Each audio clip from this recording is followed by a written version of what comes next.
Assalamualaikum warahmatullahi wabarakatuh. Perkenalkan, kami dari kelompok 2 akan membahas tentang regulasi metabolisme. Perkenalkan, nama aku Habib Ananda Pratama. Saya Imam Mustaqim. Saya Juanda Dinata. Saya Kristen Rodan Tetondang. Saya Melisa Sarah Popasian Turi. Saya Fatima Azahra. Saya Finda Fazia Putri. Saya Ian. Saya Gideon Marbun. Saya Muhammad Rizky Gunawan. Selamat menonton. Saya Finda Fauzia Putri akan menjelaskan tentang regulasi metabolisme. Metabolisme adalah rangkaian reaksi kimia yang terjadi di dalam tubuh ikan untuk mengubah makanan menjadi energi dan bahan-bahan yang dibutuhkan untuk hidup. Regulasi metabolisme berarti bagaimana tubuh ikan mengontrol dan mengatur proses-proses tersebut agar sesuai dengan kebutuhan tubuh pada saat tertentu. Proses ini sangat penting karena ikan hanya harus bisa menyesuaikan diri dengan kondisi lingkungan yang selalu berubah-ubah, seperti perubahan suhu air, ketersediaan makanan, dan kadar oksigen terlarut. Ikan memiliki karakteristik metabolisme yang berbeda dengan hewan darat karena mereka hidup di lingkungan air. Sebagai hewan poikilotermal atau berdarah dingin, suhu tubuh ikan sangat dipengaruhi oleh suhu lingkungan sekitarnya. Hal ini membuat laju metabolisme ikan sangat bergantung pada suhu air. Ketika suhu air dingin, metabolisme ikan akan melambat, sehingga mereka menjadi kurang aktif dan nafsu makannya menurun. Sebaliknya, ketika suhu air hangat, metabolisme meningkat dan ikan menjadi lebih aktif serta membutuhkan lebih banyak makanan dan oksigen. Nah, selanjutnya itu slide. Mengapa regulasi metabolisme sangat penting? Pada dasarnya itu, pada prinsip metabolisme adalah fondasi dari semua proses kehidupan. Dan ini serangkaian dari reaksi kimia yang terjadi di dalam tubuh organisme termasuk ikan yang memungkinkan mereka untuk tumbuh, berkembang, dan berfungsi dengan baik. Metabolisme ini mencakup dua proses utama, yaitu anabolisme, yaitu proses membangun molekul kompleks dari molekul yang lebih sederhana. Contohnya yaitu sintesis protein dari asam amino. Proses ini membutuhkan energi. Yang kedua yaitu katabolisme. Proses ini melalui pemecahan molekul kompleks yang menjadi molekul yang lebih sederhana. Contohnya yaitu adalah pemecahan glukosa untuk menghasilkan energi. Proses ini melepaskan energi. Kedua proses ini saling berkaitan dan diatur dengan ketat untuk memastikan bahwa tubuh memiliki energi dan bahan bangunan yang cukup untuk memenuhi kebutuhan. Nah, mengapa regulasi metabolisme sangat penting? Karena ada beberapa alasan. Yang pertama yaitu pertumbuhan. Regulasi yang tepat memastikan bahwa ikan mendapatkan energi dan nutrisi yang cukup untuk pertumbuhan yang optimal. Yang kedua yaitu kesehatan. Regulasi yang baik membantu menjaga kesehatan ikan dengan mengoptimalkan penggunaan nutrisi dan pemecahan zat-zat berbahaya. Nah, yang ketiga yaitu produktivitas. Dalam budidaya ikan, regulasi metabolisme yang efektif dapat meningkatkan produktivitas dengan memaksimalkan dan mengurangi risiko penyakit. Faktor-faktor yang mempengaruhi metabolisme organisme akuatik, ada beberapa faktor. Yang pertama yaitu faktor intrinsik dari dalam organisme, yaitu mencakup hormon seperti insulin dan glukagon memainkan peran penting dalam mengatur metabolisme glukosa dan lemak. Pada parasit, infeksi parasit dapat mengganggu metabolisme normal ikan, menyebabkan penurunan pertumbuhan dan kesehatan. Dan yang ketiga yaitu mencakup stres. Kondisi stres seperti keberatan tinggi atau kualitas air yang buruk dapat mempengaruhi metabolisme ikan, mengurangi efisiensi penggunaan energi. Nah, yang kedua yaitu faktor intrinsik dari luar organisme, yang yaitu mencakup suhu, yaitu suhu air mempengaruhi laju reaksi metabolisme. Ikan berdarah dingin sehingga suhu tubuh mereka mengikuti suhu lingkungan. Salinitas yaitu kadar garam mempengaruhi keseimbangan osmotik ikan dan dapat mempengaruhi metabolisme. Dan yang ketiga yaitu mencangkuk pakan. Kualitas dan kuantitas pakan yang diberikan sangat penting untuk metabolisme ikan. Pakan yang seimbang menyediakan energi dan nutrisi yang dibutuhkan untuk pertumbuhan dan kesehatan. Nah, dari keseluruhan ini menyimpulkan bahwa regulasi metabolisme adalah proses kompleks yang penting untuk kesehatan dan produktivitas organisme akuatik. Memahami faktor-faktor yang mempengaruhi metabolisme dapat membantu kita mengelola lingkungan budidaya dengan lebih efektif dan memastikan bahwa ikan tumbuh sehat dan produktif.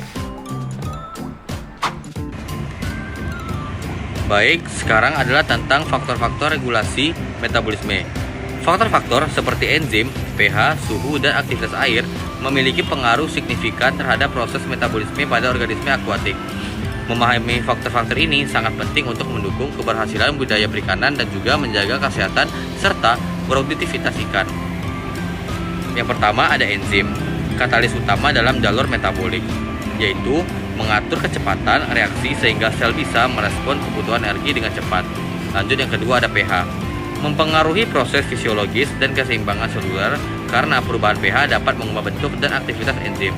Dan yang ketiga ada suhu, berperan dalam laju reaksi dan adaptasi. Ini adalah peningkatan suhu biasanya mempercepat reaksi sampai titik optimal sebelum enzim mulai rusak. Lalu yang terakhir adalah aktivitas air, yaitu kritis untuk stabilitas dan fungsionalitas biologis. Nah, ini karena kadar air menentukan kondisi ideal untuk reaksi metabolik berlangsung. Sekian dari saya teman saya boleh lanjut. Di bagian ini kita melihat dua sisi utama dari metabolisme, yaitu anabolisme dan katabolisme. Keduanya sebenarnya saling melengkapi seperti dua arah yang membuat sistem tubuh tetap berjalan seimbang. Dan saya akan menjelaskan yang pertama itu adalah anabolisme. Anabolisme adalah proses ketika sel membangun molekul-molekul besar dari komponen yang lebih kecil. Contohnya seperti asam amino yang dirangkai menjadi protein. Nah, proses ini memerlukan energi biasanya dalam bentuk ATP karena sel sedang membangun atau mensintesis struktur baru. Nah, kalau katabolisme itu sebaliknya, adalah proses pemecahan molekul besar menjadi molekul yang lebih kecil. Nah, contohnya itu seperti glikogen menjadi glukosa. Nah, di sisi energi justru dilepaskan sehingga katabolisme menjadi salah satu sumber utama energi bagi tubuh. Nah, walaupun keduanya tampak berlawanan, keduanya itu tidak bisa dipisahkan. Hasil dari anabolisme sering dipakai kembali dalam jalur katabolisme. Nah, begitu juga sebaliknya. Pengaruh enzim terhadap regulasi metabolisme. Setiap proses metabolisme di dalam tubuh itu nggak terjadi secara acak. Ada pengaturnya. Dan pengatur paling penting adalah enzim. Enzim inilah yang mempercepat reaksi kimia dan memastikan metabolisme berjalan dengan efisien. Enzim bisa berubah-ubah aktivitasnya tergantung kondisi tubuh. Misalnya lewat regulasi allosterik, di mana ada molekul tertentu yang menempel dan membuat enzim jadi lebih aktif atau justru lebih lambat.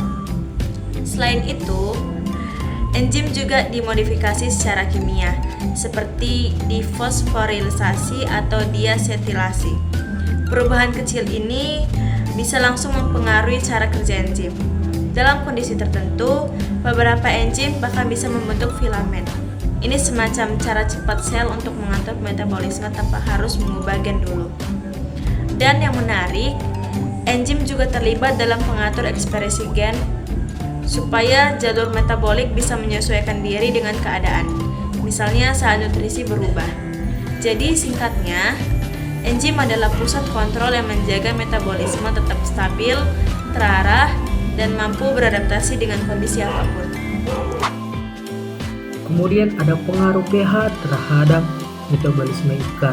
pH adalah parameter kualitas air fundamental yang mempengaruhi fisiologis ikan. Kisaran pH optimal itu tergantung daripada jenis ikan tersebut. Akan tetapi, jikalau pH sudah mengalami batas daripada normal ataupun ekstrim, ikan akan mengalami stres, kerusakan pada insang, mengalami gangguan osmoregulasi, dan juga meningkatkan kerentanan penyakit terhadap ikan tersebut, seperti pada contoh ikan lele dumbo. Rentan pH optimalnya itu sekitaran 6,5 hingga 8,5. Di luar daripada rentan itu, ikan akan mengalami stres secara fisiologis, nafsu makan yang kurang ataupun menurun, hingga pertumbuhannya terganggu, dan juga dapat menyebabkan risiko penyakit ikan tersebut. Penurunan pH atau osidosis atau peningkatan pH alkalosis dapat merusak organ vital seperti insang. Pengolahan pH yang tepat sangat krusial untuk keseimbangan kimia air, ketersediaan nutrisi, dan juga aktivitas mikroba. Nah, selanjutnya dampak suhu pada regulasi metabolisme ikan. Suhu adalah parameter penting yang mempengaruhi metabolisme dan fungsiologi ikan. Ikan memiliki suhu optimal untuk bertahan hidup, dan suhu dapat mempengaruhi pertumbuhan, reproduksi, dan fungsi lainnya. Pada suhu air yang lebih hangat, ikan membutuhkan lebih banyak makanan dan oksigen. Peningkatan suhu juga dapat menurunkan kadar oksigen terlarut, memaksa ikan menggunakan lebih banyak energi untuk beradaptasi, yang dapat merusak pertukaran zat atau metabolisme. Suhu optimal untuk pertumbuhan lele jumbo adalah 25-30 derajat Celcius.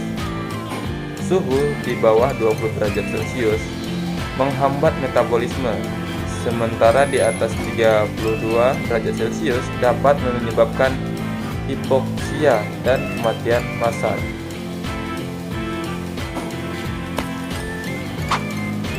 Aktivitas air atau AW adalah parameter penting yang menentukan kestabilan dan metabolisme organisme, baik pada mikroorganisme maupun organisme multiseluler. AW berperan besar dalam menjaga homeostatis seluler dan fungsi biologis. Pada mikroorganisme, AW mengatur pertumbuhan, aktivitas metabolik, dan kelangsungan hidup. Penurunan AW dapat menghambat pertumbuhan mikroba, sehingga konsep ini sangat penting dalam pengawetan makanan. Pada organisme multiseluler seperti manusia, air berperan dalam metabolisme, transportasi nutrisi, regulasi suhu tubuh, dan menjaga fungsi sistem peredaran darah. Homeostatis air dikendalikan oleh sistem otak dan ginjal, di mana osmoreseptor dan hormon vasopresin berperan menyeimbangkan kadar air tubuh. Selain itu, aktivitas fisik memengaruhi regulasi air karena tubuh mengeluarkan keringat untuk menjaga suhu. Karena itu, asupan air yang cukup sangat penting untuk mencegah dehidrasi dan menjaga fungsi fisiologis. Selanjutnya pada mikroorganisme pembusukan ikan seperti Pseudomonas spp menjadi pemicu utama perubahan metabolisme dari jalur pertumbuhan normal menuju jalur respons stres.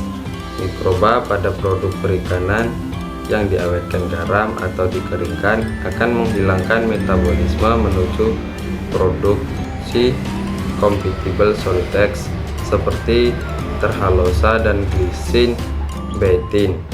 Proses ini membutuhkan ATP dalam jumlah besar, menyebabkan perubahan mikroba terhambat meskipun tidak sepenuhnya mati.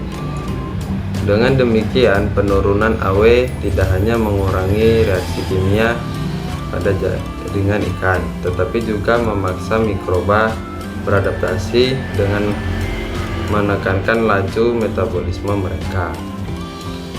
Adapun aktivitas fisik juga berdampak signifikan pada regulasi metabolisme air.